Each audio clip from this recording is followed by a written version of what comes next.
Si potrebbe rivedere il numero delle licenze, sì, però si potrebbe rivedere il numero delle licenze agli esercizi pubblici.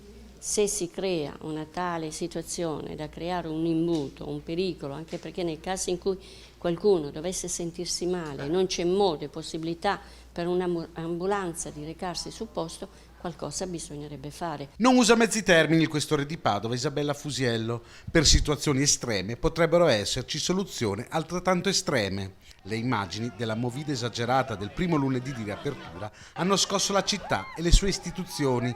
Il richiamo è la responsabilità di tutti quanti. Ritengo che non tutto può essere riconducibile ad un problema di polizia. Esiste anche una responsabilità da parte di chi gestisce un esercizio pubblico in questo momento laddove l'emergenza Covid-19 non è ancora terminata.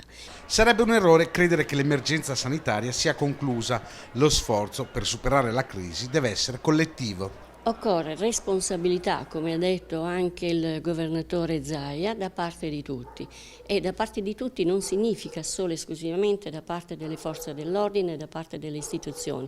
Occorre responsabilità anche da parte degli stessi giovani. I giovani hanno la capacità di intendere e di volere e devono comprendere che veniamo fuori da un periodo in cui il virus, il coronavirus, ha coinvolto circa 31-32 mila vittime.